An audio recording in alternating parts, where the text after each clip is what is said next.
So, Berto, you lost your license and your credit card and your wallet. I've lost my wallet. I am a nobody. I'm an undocumented immigrant. I thought we would go over patron emails. What do you say? Let's do it. Did one of the patrons take my wallet? Well, actually, it's kind of related to our first topic here. Okay. This is the Psychology in Seattle podcast. I'm your host, Dr. Kirk Honda. I'm a therapist and a professor and not an ICE agent. My name is Humberto Castañeda, and I am an undocumented immigrant. So our first email is anonymous from somebody, a patron, talking about gang stalking. I was wondering if you could do an episode on gang stalking. Gang stalking? Yeah. Like gangs talking? Or gang stalking? Gang stalking. What's that? So you're stalked by a gang. Well, I'll explain in a sec. Okay. I know someone who believes she is a victim of gang stalking. She believes she is constantly being spied on and harassed. What? People on the internet are claiming that they are all being gang stalked. They believe that people on the streets are just actors trying to mess with their head. Oh, okay. I've heard of this. Like the Truman Show kind of thing. So what do you think of it? I think it is a very modern paranoia. I can sort of relate to it. Like I've certainly had those moments where I sit there and I'm like, wait a minute.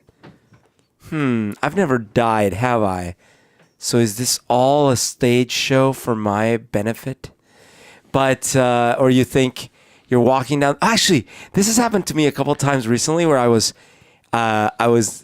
looked up to look at some people and I could have sworn they quickly looked like they started to look busy. Okay. So I was like, wait a minute. Maybe I'm being spied on. Right. Maybe they took my wallet. Right. So gang stalking, it's a community, thousands of people online. They believe that they're all victims of this huge, and I mean gigantic conspiracy to harass thousands of people with tens of thousands, hundreds of thousands of actors. Right.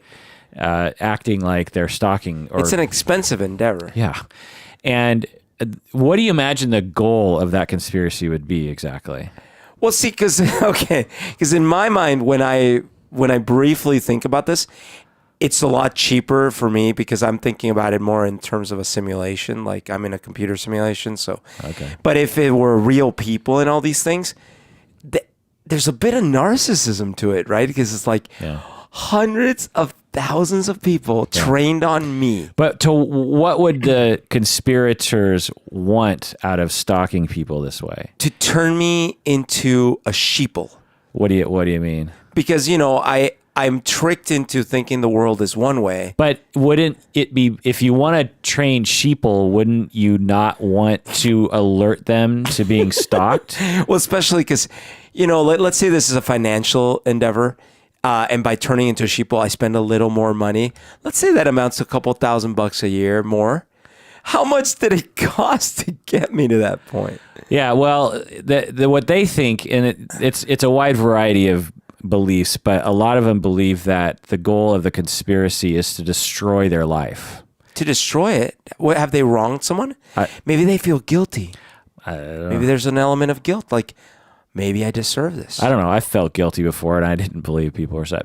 But it's weird, right? It's like, so the government. It's often the government is trying to slowly destroy your life by paying agents to look at you in public and like. Why not do it quickly? Why not destroy you quickly? I mean, the thing is like, it breaks down on so many levels. If the government wants to watch you, they don't have to send agents. They can just monitor your phone. Or send 2 agents. That's all you need. Well, you don't need an agent is the point. You know what I mean? Like everything the government wants to know, they already know about you. Well, but the movie is better if there's a couple agents. I'm just saying you only need a couple actors. So there's that. And it's like, and if you're not doing anything, then what would the government even be seeing? Well, I think of like James Bond or The Bourne Identity. He took a shit today, The bowel movement consisted of the hamburger he ate yesterday, like what possible interest would that be to anyone? They just want to ruin you. No, but seriously, think of these movies like spy movies and things like that. Even there, you never see like hundreds of thousands of people in on it, right? It's like, okay, that person's following me. Ooh, that gal, I bet you is in on it. Right. And there's usually a purpose. Like, yeah, international espionage. They have the secret codes they need. Yeah. So what's interesting about this is that it's actually a variety of people. I did some research on it, and they seem quote unquote normal. Not to me, but because there's no such thing as abnormal when you look at people, But meaning they don't, not every action they take is guided by this paranoia. I don't know, but when they make videos on, and there's this one video of a support group, and they're all talking to the camera, and they just seem like regular suburban people. Now, how do we know we're not part of the conspiracy? Like, we could be trying to convince them that their fears are ridiculous, but we're really shills for the machine. Yeah, absolutely. And by me saying that, it's me trying to gain legitimacy. Like, oh well, since they're being fourth wallish about it, then it's okay. They're not really in on it. And now you're doing that. And I'm doing that to make you really, really second guess. And then I make a joke about it because... But then we move on because we have to. Right. So there are people who are doctors. Actually, there's a famous physician who is a well-known gang. They call them targeted individuals. They believe themselves to be TIs, targeted individuals. It's like it reminds me a little bit of the people that have alien abduction kind of paranoia. Yeah, but right. But that's all different because that one is real. Well, it's discrete in that it happened once. So I see. You could be like, well, I'm telling you, man. There was this one night 10 years ago where I got probed, where I woke up and I was in the middle of this thing, and then the next day I woke up and I was back in bed and my ass hurt. And your roommate had a funny look on his face. Well, so that one is like, to me, it feels different. It's like you could have an event, and then it's over, and but these people, this is ongoing. These people believe every time they walk out the door, they see evidence of it. It also reminds me of the Mandela effect. People, that they think that the MK Ultra or the Hadron Collider is doing a mass psychology experiment on a lot of us. Right. Actually, so this relates to another email got recently from patron Mark. He writes, "I'm wondering if you have any thoughts related to why so many people are subscribing to the shape-shifting lizard belief." Oh my God. Which is all over the internet. Is that out now? Can we talk about it now? It seems to be largely propagated by David Icke. David Icke. Who I have heard speak. I admire how convincing he can be. He could probably argue that cats are made of cheese and convince people that he is correct. It's similar to sci-fi fiction. V, the final battle. Such as V, which I loved, and the Silurians in vintage Doctor Who. Is this some kind of Jungian phenomenon, mass hysteria, a modern equivalent of witch and werewolf, satanic panic style group hysteria, paranoia? I find it fascinating that no one seems to be examining this from a psychological perspective. Well, to channel Jordan Peterson, we have an innate fear of the reptilians because for millions of years they were our devils. And so there's a deeper truth than the surface truth hiding here. And the deeper truth is that we are, in fact, surrounded by reptilian devils. And so, yes. Right. So it ties into Jungian and folk understanding and we can tell ourselves stories all day long. But what's the thinking? Like, the thinking is that there are reptile humanoids that are trying to control the world, but they are afraid that if they reveal themselves to be reptiles would be, oh God, reptiles, and then we'd kill them or something. Right. Wasn't Hillary one of the reptiles? Right. What I don't understand is, doesn't a reptile snout protrude farther than a human face? Well, I'm sure they have some way around that. Or are these like flat-nosed reptiles? Yeah. So there are support groups for targeted individuals, and they'll talk to the camera on YouTube and say, as you can see, I'm not crazy. You can clearly see I'm not crazy. And they talk about, don't go to a psychiatrist because they're probably in on it. They're probably reptiles themselves. Right. If your family tells you that this is all in your head, they might be in on it. Psychiatry in Greek means the reptilian doctor. Yeah. Also, don't reptiles are cold-blooded. They need to spend time out in the sun, otherwise they can't heat up their body. But if you have these reptiles like covering that's why global warming, hello. Oh, duh. So it's all fun and games until you actually tell this next bit here, is that it might actually lead to violence. Like the guy who killed 12 people at the Washington State Naval Yard in 2013. Do you remember that? Did he believe in that? There's signs that he believed that he that he was a targeted individual. Oh, target. Oh, God. Yeah. Yikes. What if this dude in Vegas believed that too? No, I don't think there's evidence of that. Why do you say that? Well, I'm just saying, like, what would compel someone to off hundreds of people? Maybe he thought they were after him. No, I'm pretty sure he was just like one of those typical people who just. Well, and that's a good explanation. No, it's not a good explanation. There's no explanation, but I'm saying. No, there is an explanation. There are plenty of that people don't like to hear, by the way. There's a wide variety of behavior among humans. And when you give humans options like wearing bell bottoms or high heel shoes or big humongous hats or no shirt on a cold day in Seattle, or you give people options to believe in reptiles, ruling the earth, there's going to be a percentage of people that are going to do those things. And when you give people the means to annihilate a large number of humans in a small amount of time, you're going to see, and you have millions upon millions of people on the planet, every once in a while, someone's just going to be like, you know what? I'm angry at the world and I want people to pay, or I'm angry at the world and I want to die and I want to bring some people down with me. Yeah, I know, but you're still just giving a potential reason. I'm just saying. But it is a reason is the point. And that's what I want to point out, is that there's a narrative in society that you can't explain it. And it's like, you can explain it. A lot of these, again, they're mostly men, right? And they're mostly isolated, and they mostly are angry, and they've lost their life somehow, or they're losing their life, and they're suicidal, clearly, because they plan on killing themselves, and they want to get back in society. They want revenge. They want to bring down people with them, and it's not a mystery to me. Is the point? Sandy Hook. People are like, oh, what was wrong with that person? Autism, da-da-da-da. It's like, he was an angry kid. He had a long history of being angry and a long history of having kind of fantasies about like revenge against other humans. And he ended up acting out. Now, I can't scientifically prove it because there's really no way to do that. But I don't know. It seems kind of obvious to me. Yeah, it's just that it doesn't seem any less or more irrational that someone would believe, I think there's hundreds of people against me, so I think I'm going to go kill them.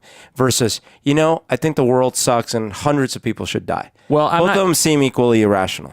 Well, your definition of irrational, is really debatable. Well, my definition is just what keeps our society going for longer. Well, right. So anything along those lines is bad, right? Yeah. Similar to global warming and driving our cars. So the person is like, reptile people must murder. Like, okay. Or Anyway, my point is that you said something that I think is actually out there in society, which is like, you can't explain it. It's no, I didn't say. I said, I bet you that guy maybe thought of reptiles too. That's all I said.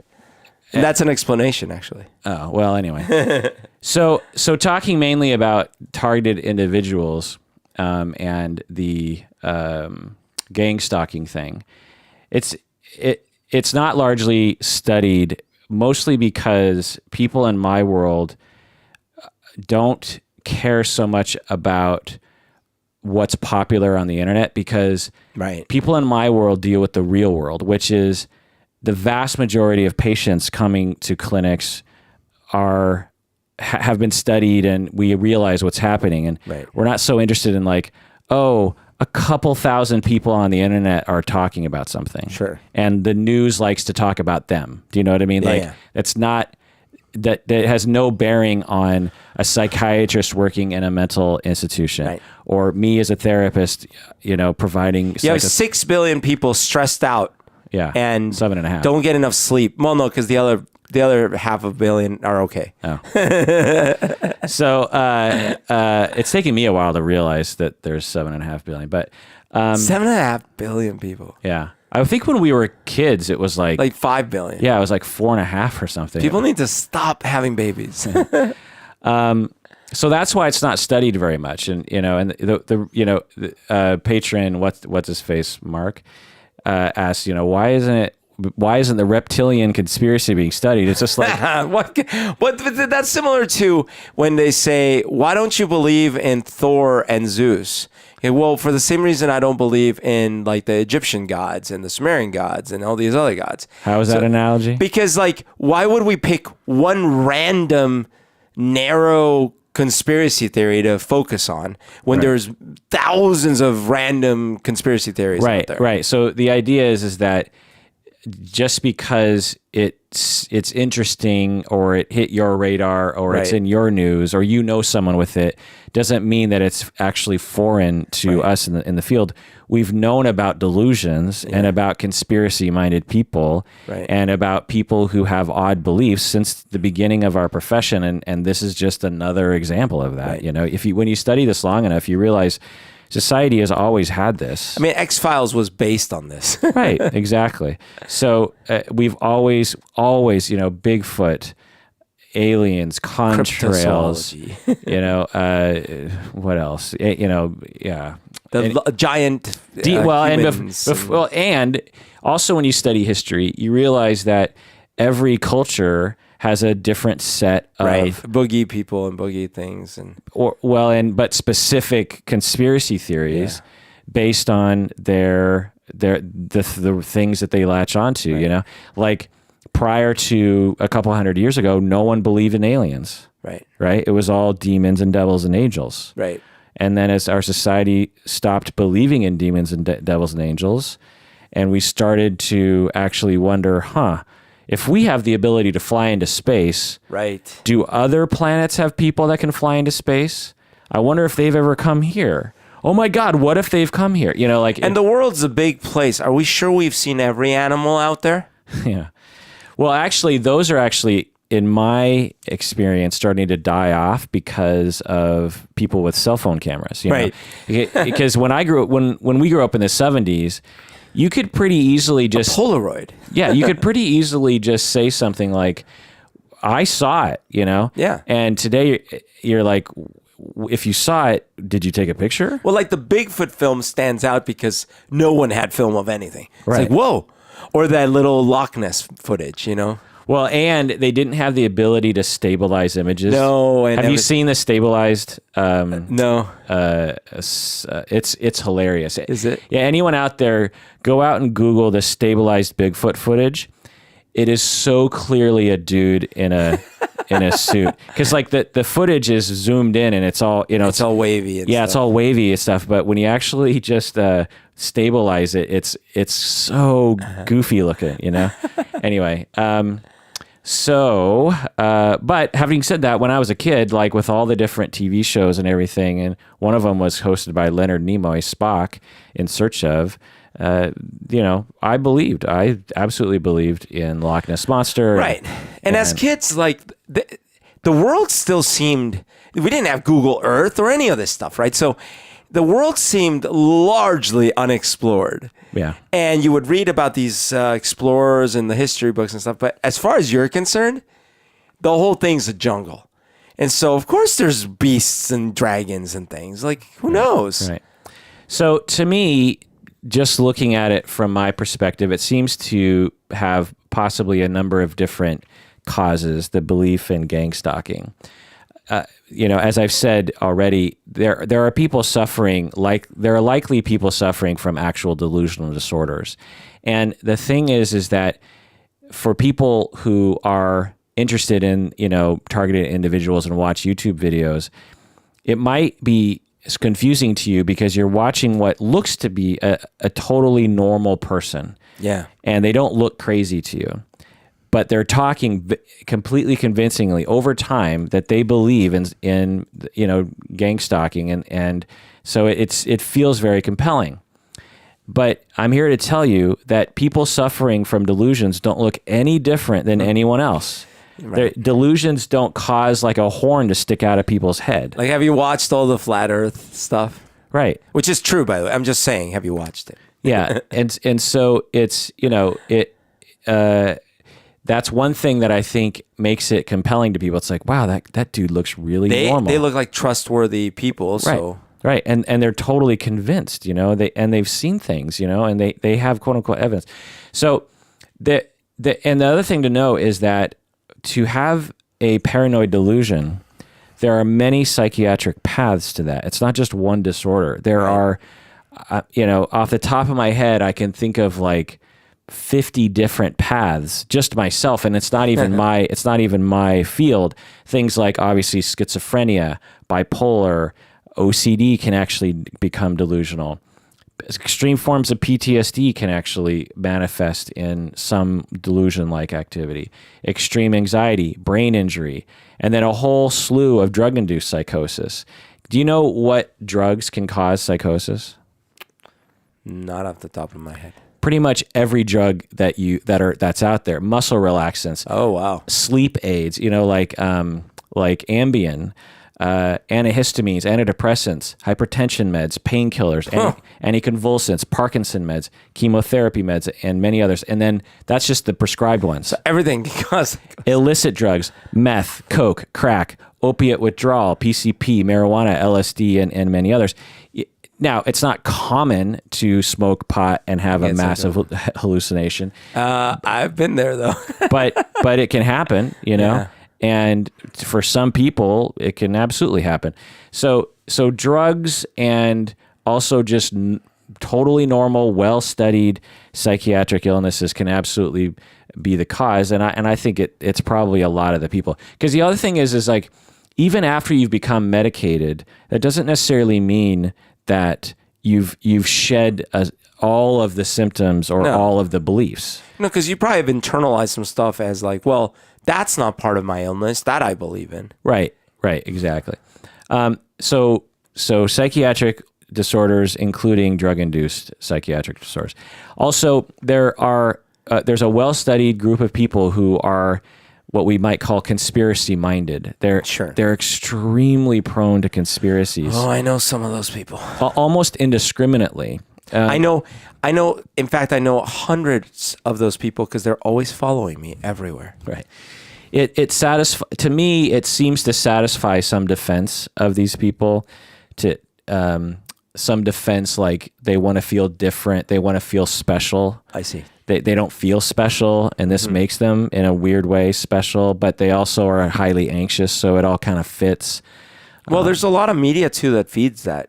For example, there's lots of talk shows that are constantly talking about these conspiracies, these reptile people, like Alex Jones, for example, we've talked about.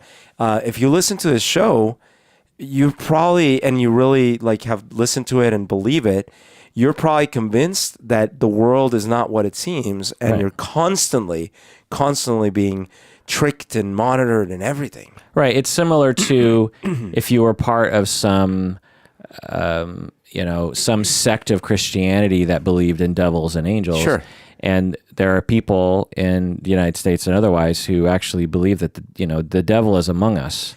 Yeah, when I was in high school, some of my friends were reborn Christians, like very, very, very, I'd call a bit extreme on that front, and they actually constantly practiced what they called demon warfare.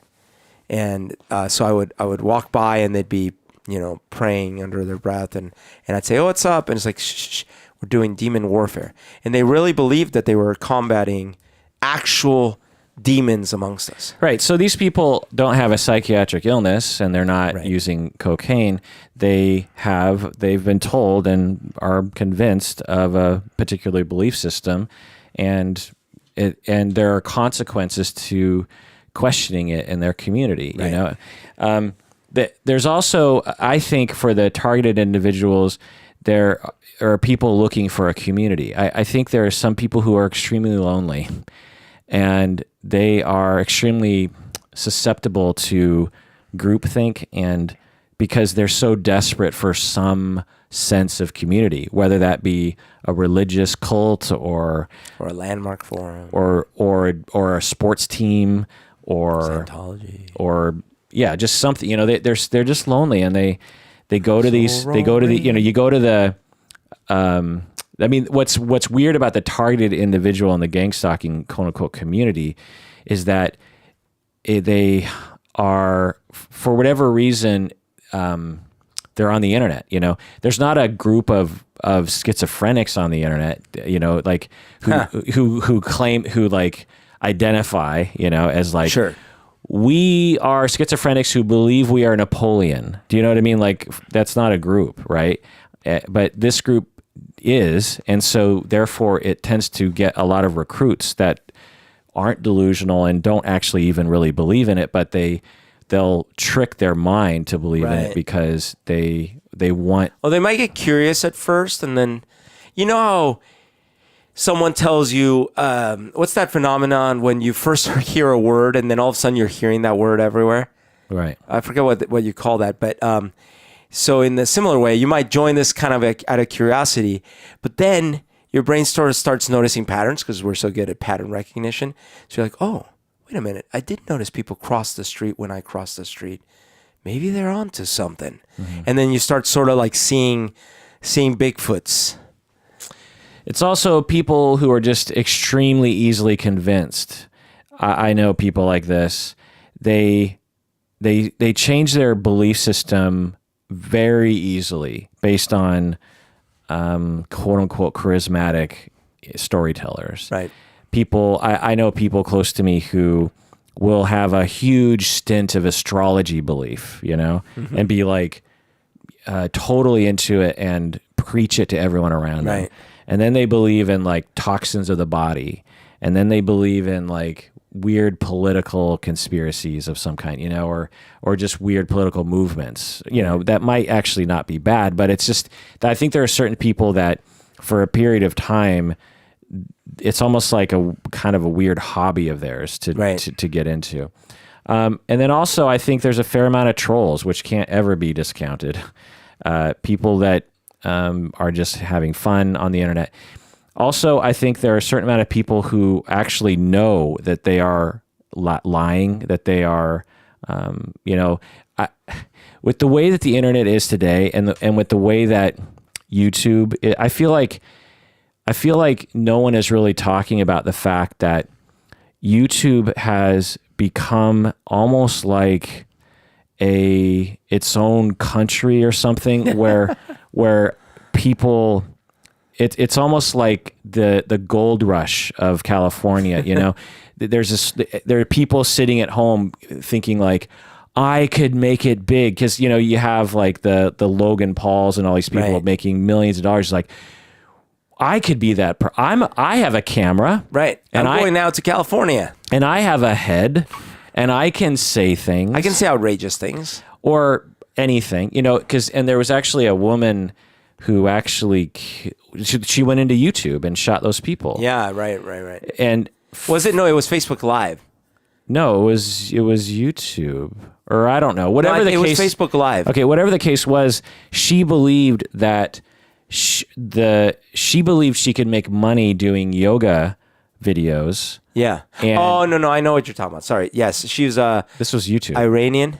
I don't know. Or something. But she thought she could make she and her yoga videos, I looked at them. They were fine. Yeah, no, I saw that too. But you know, I don't know how to make money, and she was so upset apparently, and she was ranting. And she went into the Google YouTube office and shot the people. Yeah. Right. I thought you were talking about there was like a year ago or something. There was someone who shot some people or killed some people on Facebook Live.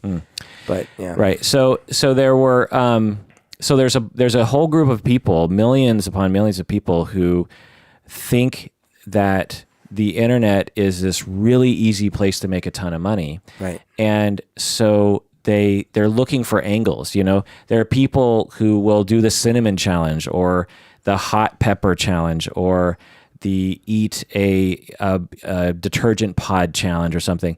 And I'm convinced that these people, they think they're going to be the next Logan Paul, you know? They're looking for that one viral video. And some of these people actually do make it, but you know, 99.99999% of these people like get 5 views and that's it.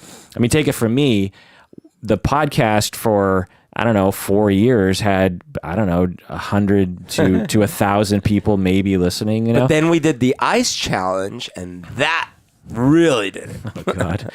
So I think that some people are like, I wonder if I can get a bunch of hits if I make a video claiming I'm a targeted individual. So the last bit here is, I think some people actually might have actually produced this in their life. They have a random thought, like I wonder if people are gang stalking me, and they walk out their door and something little happens, some kind of coincidence, and they're like, oh, maybe that was. They're not convinced. They're like, maybe, and then they get a little nervous and they start acting weird around people.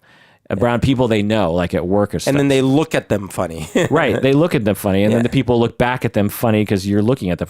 And then you do that for like 6 months. And like people are always looking at me. Right. So, you know, and so it's like a feedback loop. And I sit down and people like move away. Right. Exactly. So I imagine that might be true as well.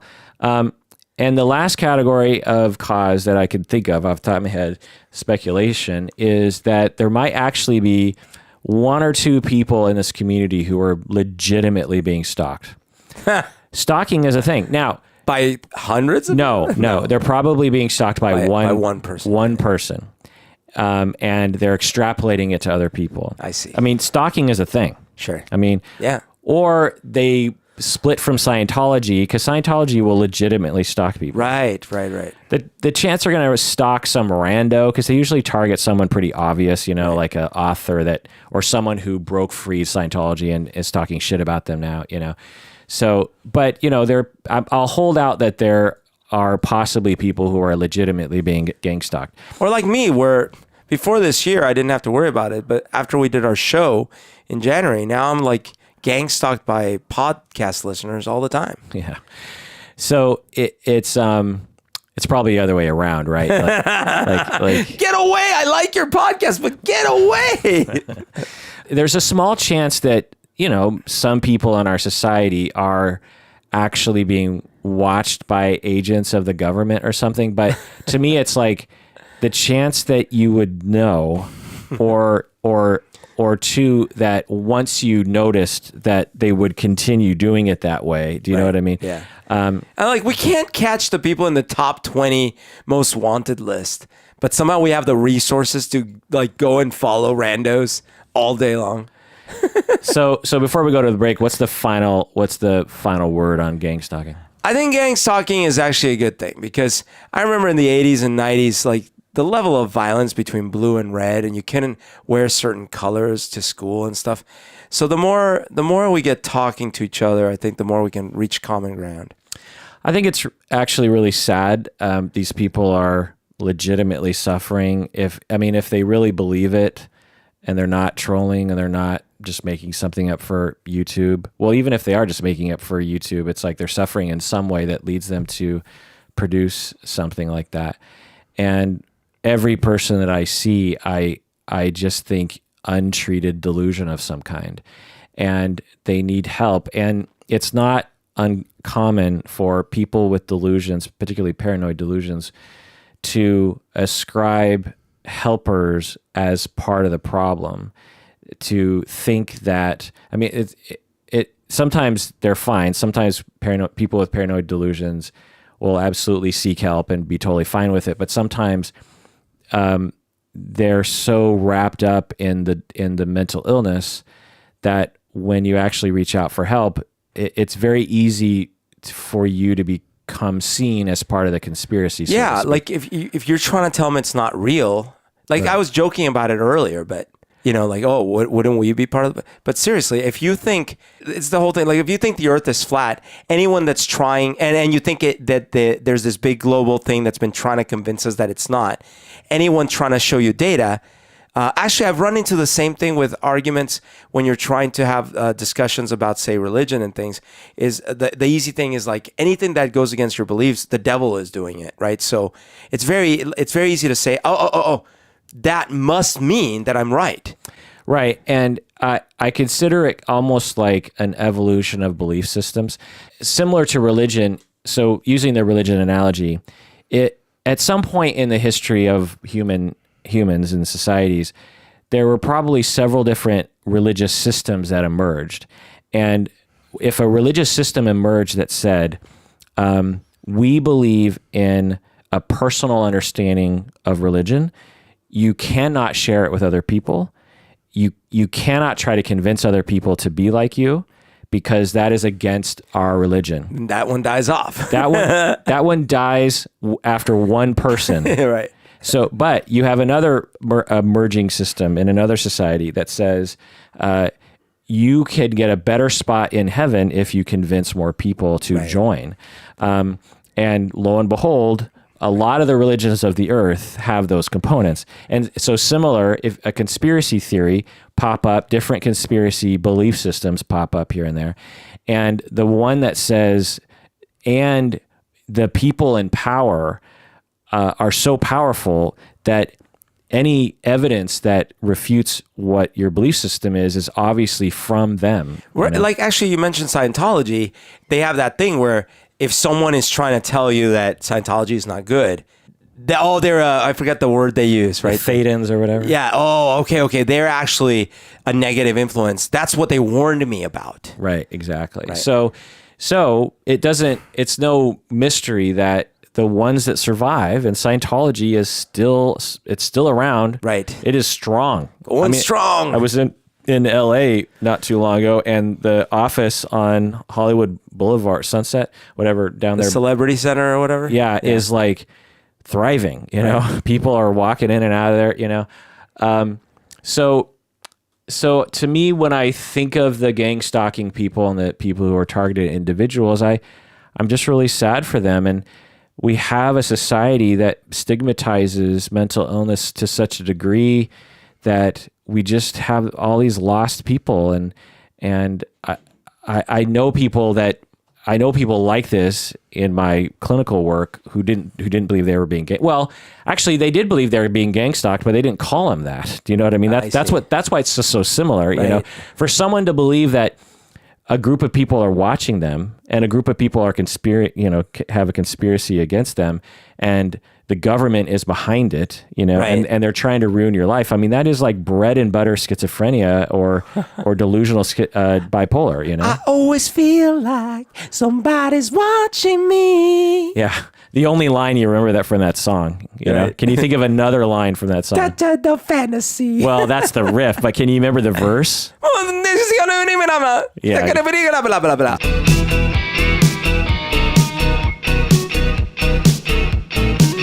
All right, we're back from the break. If you haven't become a patron of the podcast, do so now. Go to patreon.com, become a patron of the podcast.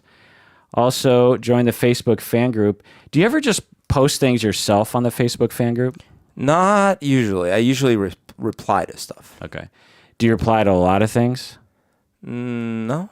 Because I feel like people... well, what's it like on the Facebook fan group? Usually Lyndon posts, like when we put a new episode up, he usually reposts it there. People ask questions or bring up topics. What kind of questions? Like usually it is related. Every now and then there's some unrelated thing, but it's usually like, well, what do what do folks think about such and such topic? And then people like comment. Okay. There's usually discussions about the episodes. Well, I just know our listeners are some smart, interesting people, so I would imagine that there would be interesting things going on. Anyway, speaking of famous patron Lyndon, he asked us, and we sort of answered it in another episode, what is the most embarrassing faux pas that you and Berto have ever made in public? And you talked about one. Yes. Which was? Oh, God. It was my... It was basically that I was very embarrassed to do a thing in public. What was it? I don't even remember what it was. Well, you don't have to tell a story. I just want to be reminded of what it was. Right. I'm having a hard time remembering. Oh, you don't remember? Anyway. No. It was... So I have a couple here. One is that patron Amy actually wrote in and reminded me of one. She's on one of our good fans online. And she said that... patron Amy said that her neighbor steals people's dogs because she believes people are neglecting them. Have you ever heard of such a thing? What? They steal them? Well, I guess, okay. I guess I could see that if you actually see them being abused or something. But like, yeah, so I guess it's possible. But what Amy is saying is that this neighbor is super convinced that everyone is neglecting their dogs and goes and steals dogs from them, which would be very upsetting if someone stole my dog and then... Well, it's also illegal. Yeah, I just can't imagine how horrible that would be. But there is that line between, like, what do you do if you see... Well, no, I know what you do. You call the authorities. Yeah, I guess. But I don't know if they would do much, Well, there are pet laws, right? There's protection laws. Yeah. I mean, I wonder what would actually happen, because it's not like I'm not guessing the government spends that much funding on like high level investigations, because it would come down to he said, she said, you know what I mean? Someone would have to, you make a report and then an investigator just can't go, oh, well, that's good enough for me. Let's take the pet away, So, I mean, I guess I've seen things in the news, like someone has a puppy mill or something and investigators go and they see it with their own eyes, blah, blah, blah. But if someone was just being mean to their pet, I don't know. Anyway, but I want to say that one of the most embarrassing things that I've ever done in public was I did this once. I stole a neighbor's pet. Well, how old were you? I was in my 30s. Oh my God. Okay. I thought you were like a teenager. No. So I find this to be one of the most embarrassing things I ever did. So, do you remember when I moved into the Lake City house? Yeah. Or did you? No, wait. I don't know. No, I knew you after you were already there. Yeah. So it was around the time I met you. I'd moved into the Lake City house, and I was really excited moving in. Meeting the neighbors and everything. And there's this cat that shows up in my driveway, and it is looking sad. I mean, it looks hurt and skinny and malnourished and almost like it was feral, like it came out of the woods or something, Wow. And so I feel really bad. This is the first day moving into this house, Yikes. And so I get some milk and I get some food and I start, trying to nurse it back to, I get it a blanket. It's under my car, you know, and I'm trying to help it out. And I'm just like, oh my God, I wonder if it's... But you don't know whose it is. Well, so here's the thing. Looking back, so the fact that I started this off, I stole someone's pet. Yeah. At no point in my brain did I think to ask my neighbors if this was their cat. I see. And the only thing I can think of is that the cat was so decrepit and so... I don't know what, it just didn't look like someone's cat. Well, but that's why what I was saying is, you didn't already know that it was someone's cat. No. You were like, oh, that's Johnny's cat. But really, I didn't know anyone's cat because I just moved in that day. You just moved in. And so, and then... So you didn't steal it like as in... No. No. It gets worse. Oh, no. So I think the next day, or I don't know, maybe a couple days later, I'm like, look, this cat can't stay under my car, And so I took the cat to the Humane Society or to the local, whoever takes those animals. The one in Inner Bay, I don't know if you know of it, but I brought the cat there. And then I said to the people there, I said, so I just want to let you know that I don't want you to euthanize this cat. If it comes to that, then I'll just come and get the cat, like I'll come and get it. And it'll be my cat. It'll be my very sick cat, and I'll figure out an answer. But I don't know what to do with it because it's not my cat, and I already have a couple cats, and so and then okay, we'll take the cat. Then I go back home and I start meeting the neighbors. Oh my God! And one of my neighbors is talking about their animals. We're talking about our animals, and then she says, And actually, this neighbor was a foster home for animals. I didn't know this at the time, but over the varying years, she would have, anywhere from 5 to like 25 pets. Oh, and it was an empty nest. All the kids had moved out. So, so she had different bedrooms for different types. Hence why she might have a decrepit cat. Right. But I didn't know that at the time. Right. So she says to me, so Kirk, I just want to let you know that our cat so-and-so, we haven't found it. And I just wanted, sometimes our cats end up in your backyard. So I just wanted to, give you a heads up to see if you find it. At that moment, it suddenly occurs to me, that was the cat. That was the cat. And I'm like, and they live right next door. And where the cat, where my driveway is, the cat was probably like 20 yards from their yard. Oh. So the cat was, it was so obvious. And, right. And I just remember looking at her, and it was, everything was dawning on me.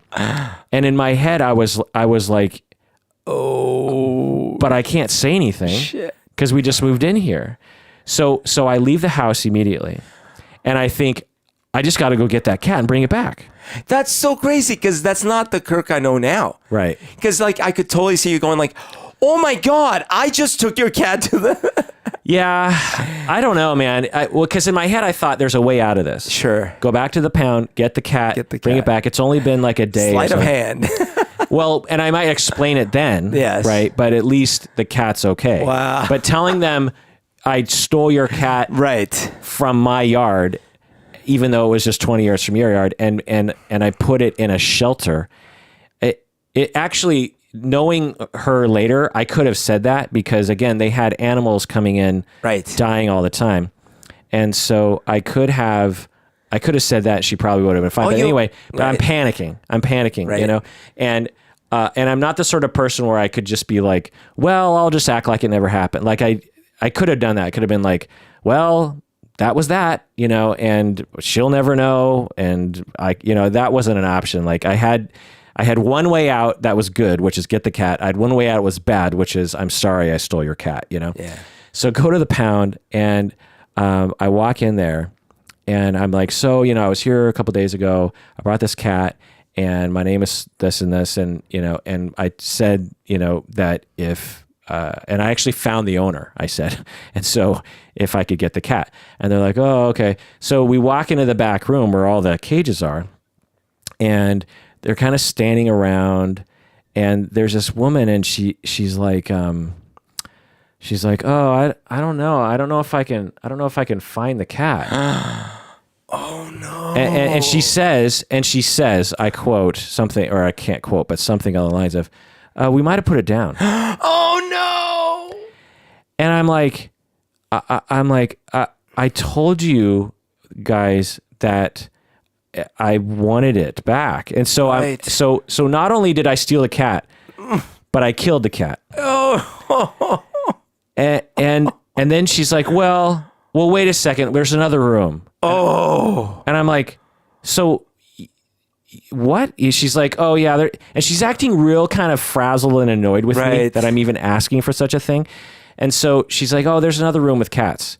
And I'm like, so are you going to check it? And why would you say you might have killed the cat? Right, that's like the doctor in Silicon Valley or something. Like, oh, you have cancer. Oh, I mean, I have cancer. No one's got cancer. No, you mean Arrested Development, I think. Both. Any of these doctors that are like saying outrageous things, then you're like, what? Right. So at this point, I'm thinking I'm getting really annoyed, because I had a false idea of what these shelters were like. Yeah. I thought of them as like humane. And like little hospitals or something. But I found out that day that those places are pretty disorganized, and you know what I mean. I think they work on a low budget. Anyway, so we go into a back room, and they can't find the cat, and they're like, yeah, I think it's dead. And I'm like, oh. And I'm getting livid at this point. I'm yelling at them. I'm like, how could this happen? And they're like, well, actually, let's check our records. So they go to the records, and they're like, and after about an hour, they're like, oh, actually, we sent it to the vet. The cat's at the vet. Oh my God, dude! Like that's. Imagine if this happened with a human patient. Right. Like, oh, your aunt? She's probably dead. I think that happens, actually. I mean, not that statement, but like... Oh, wait. We sent her to a different hospital. Right. Right. Or a different room or something. Yeah. And so at this point, I'm like, oh God. So I call the vet. The vet's closed. And I leave this message, frantic, I want the cat back. I'll pay for the bills. I'll come get the cat. Then the next day, I just can't take it anymore. And so I'm like, I just got to go tell him. So I go over there and I tell them that, because at least at that point, I was like 99% sure the cat was still alive and locatable. You know what I mean? Oh. And so I go next door and I just tell the whole story. I'm just like, oh my God. So this is what happened, and I can't believe. And so looking back, the only thing I could think of was my brain was so kind of frazzled upon moving, and you know how it takes a while to feel like you really live in a place. Sure, right. It doesn't feel like your house. Right. Well, I think there's a similar brain transition around like I didn't really feel like actual human beings lived around there. Yeah, you didn't feel safe, like there was a safe zone. But I think the idea of actual neighbors had not actually sunk in because they were strangers to you, or just non-existent. You know, like they were just sort of nameless houses. And so when I saw the cat, right, my brain had no option other than this. It can't belong to someone because no one lives here. Right, exactly. The other thing was, I had never seen a cat in such disrepair. Right. I've since had cats that have declined and looked real bad like that. Right. But I'd never seen a cat look just so skinny and weak, you know? And so in my brain, it was just like, this can't be someone's cat. Right. You know, no one has a cat like this. So, but just how dumb it was. Anyway, I go to her and I tell her a story, and she's like, oh, okay. Yeah, the cat was kind of on its last leg. So, and I say I'm pretty sure the cat's at this one vet. And so I just want you to know, I'll pay for all the bills or whatever, right. And da-da-da. And they're like, oh yeah, don't worry about it. It's fine. And they were just super cool about it. That's so good. And then, but because again, they're not really attached to some of their animals because they come in and out so fast. And they have such bulk. Like right. They have so many animals. Right. They're adopting animals out. Right. That some are dying because some of the animals in the system. So fast forward, I don't know, like a few days, I bump into the neighbors again, and I'm like, so, you know, did you get your cat? And she's like, yeah, we just decided to let him put it down. Oh. So, which is probably the right choice. Right. But everything I was worried about turned out they didn't care. Right. Like which is bizarre, you know, like how many times do you steal? But that makes sense because it's not their one precious cat they've had all their lives. It's right. Yeah. But I didn't know that.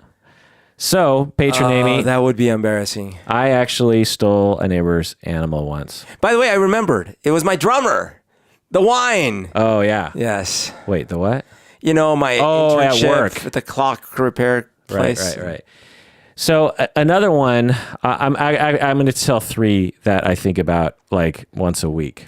Oh my God. So when I was first teaching about 15, 20 years ago, I was teaching.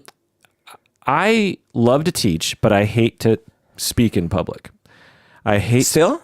I'm getting better, but I don't know why. I've just always been terrified of standing up in front of 4 or more people and doing anything.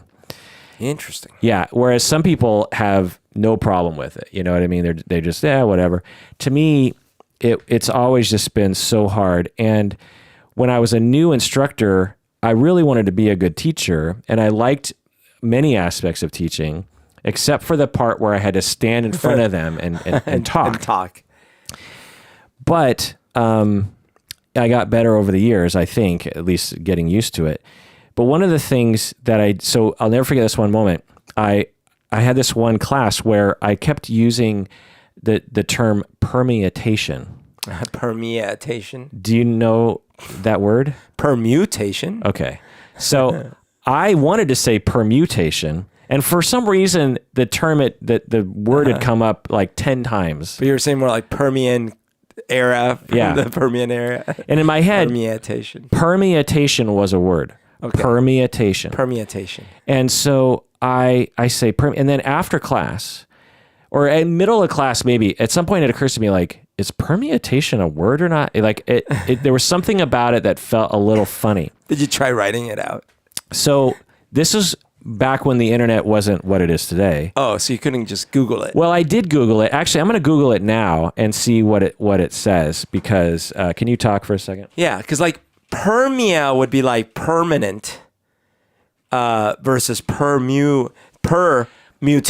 Okay, so when I Googled permutation back, and maybe it wasn't even Google, maybe it was like Yahoo or Alta Vista. Alta Vista, yeah. And they didn't have, did you mean? Because right now Google says, did you mean permutation? Right. Back then it didn't do that. So it just returned relevant results. Yeah, we don't, well, no, none. It's like, we don't have any results. And so I'm like, well, what word am I thinking of? I know I'm thinking of a word. And there was no way back then to try to know, you know what I mean? You have to go to the library. So I was asking around and no one really knew. And then like, I don't know, a few weeks later, I finally figured out, oh, permutation is a word. I think I actually went to the dictionary and read every perm word, you know what I mean? And physically in an actual dictionary, you know? And I felt like an idiot. Because you've been saying permutation. Because I've been saying permutation in front of people, because I'm the smart one. You know what I mean? Right. Like I'm the one that they pay to teach them. Oh, that's funny. And I'm using this word that doesn't exist. Permeate. You know, you got to permeate. Like it's almost like saying, what's that one word that people use wrong now? Irregardless. Oh, irregardless, which it turns out is also meaningful. It's becoming a word anyway. Another embarrassing moment I made in public was during the 2008 presidential election between Barack Obama and what's his face from Arizona. McCain and Sarah Palin. And there was this, it was, again, sort of early days of the internet. Even though 2008 was well into the internet, but still kind of... Not early days. But to me, not like it is today. No, but we had Facebook by then, and although it was early Facebook. I was on Facebook in 2008, but I remember having like 3 friends that I knew on Facebook. You got me onto Facebook in 2007. Oh, I did? Yeah. Oh, okay. Well, anyway. But still, it's early. Yeah, early, and that's my excuse anyway. Yeah. Is that it was early. And there was this email that went around, or some kind of, I don't remember how I saw it, but it was that picture of Sarah Palin in a bikini holding a... Yes, I remember that. Like a AK-47 or something, or an AR-15. And I had known about Photoshop, but for some reason when I saw this photo, it completely fit my narrative of how ridiculous she is and what she might involve herself in or something. Because, you know, she was a beauty queen, and there were actual pictures of her in bikinis, you know, in competitions when she was younger. And I saw this picture, and I was like, oh, Sarah Palin, be Sarah Palin. And then I was talking with some people at a party, my cousin Brian, actually, I think it was with my family. And we're all talking politics, and I was like, yeah. And you know that photo of Sarah Palin in that bikini with the gun, and like everyone's kind of quiet. And Brian looks at me, he's like, you know that's fake, right? And I'm like, and again, in that moment, it just suddenly dawns on me like, of course it's fake. Of course that picture is fake. Oh my God. 1, why did you not notice it was fake? And 2, why would you bring it up without saying something like, well, I don't know if it's fake or not, but I saw it, you know, like I just said it like, and then there was that picture. Well, that's when you got to double down and be like, oh, you didn't see? It's not fake. Turns out it's real. I'll never forget that. That happened 10 years ago. I remember it like it was yesterday. I was so mortified. It just felt like, how stupid of me. You know what I mean? Oh my gosh. That I would just take some stupid joke thing that probably everyone knew was fake. Right. And I thought it was real. And then I talked about it like it was real in front of a group of people.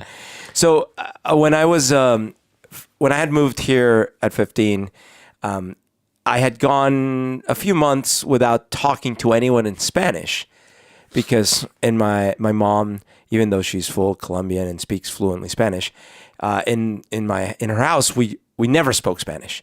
So I went from speaking Spanish every day to months of just English. And then we do a call with my grandparents around, I think it's Christmas time.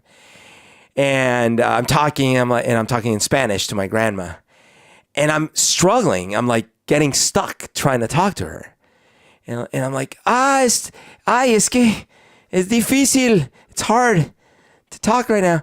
And then I want to say, I'm embarrassed. I'm embarrassed that it's so hard. So I say, ay, estoy tan embarazado. And then she like goes, what? And then she cracks up, and I hear everyone cracking up, and I'm like, it's like you're pregnant. What's happening? Yeah, embarazado means pregnant, but it sounds like embarrassed. And in my head, for some reason, I thought, how do you say? I'm like, how do I say embarrassed? Oh, embarazado. Yeah, embarazado. Like, what the?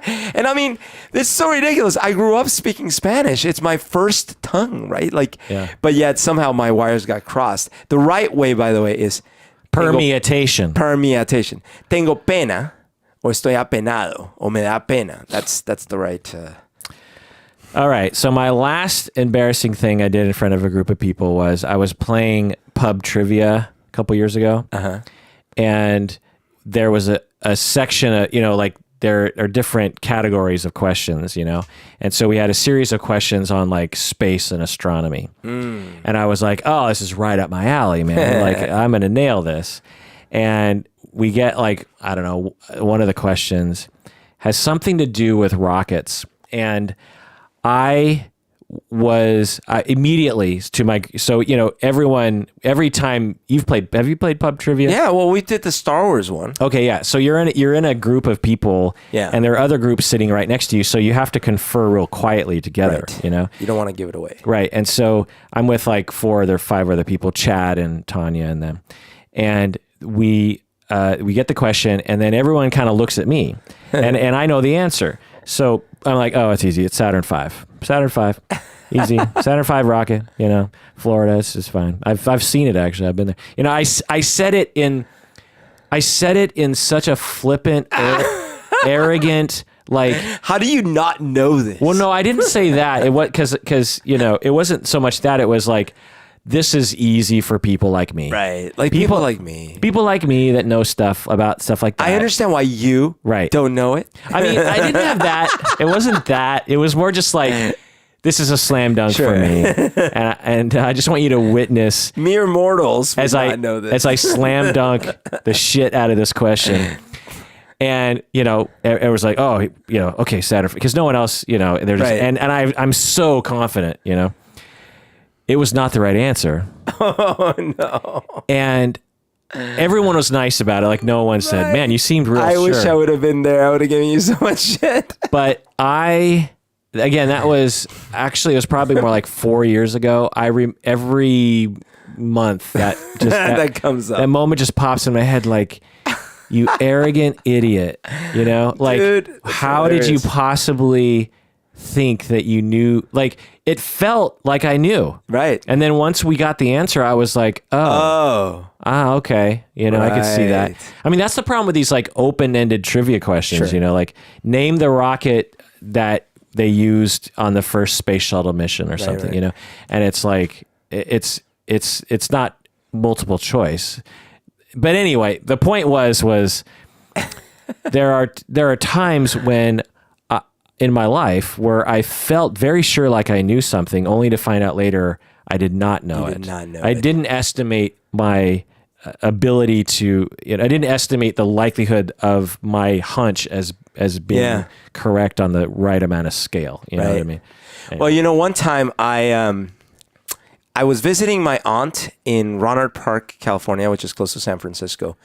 I was 11 years old, and I got so excited because I think they were out on the deck. Maybe they were cooking some hot dogs or something. And I was super excited to go say something. And I was like just running out there. And all of a sudden, I don't know what happened because I'm laying on the floor. Oh. And like my face hurts. Yeah. And they had a screen door. and I smacked it so hard that I knocked myself down, like disoriented myself, tore the screen door and like the wall part of it, whatever. And now she was married to a guy at the time, a jerk, by the way. But I don't know, I'm an 11-year-old, so it's an adult or whatever. And I overhear him a little later, because at first, she's like, "Oh, mijito," right? Like, but I overhear, it's like, "What the fuck is wrong with that kid? Is he an idiot?" And I overheard this. I was like, I felt so embarrassed, dude. It was so. Granted, he was being a dick, but like, and it's just like when you're 11, 12, like that age, you start feeling like, hey, I can handle stuff. Right. I'm not a little kid anymore.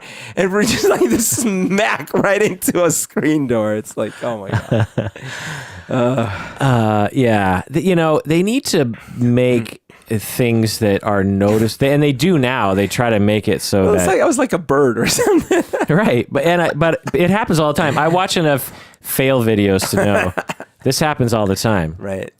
People, like there's this one where a robber actually is trying to run out of a bank and like runs straight into this window.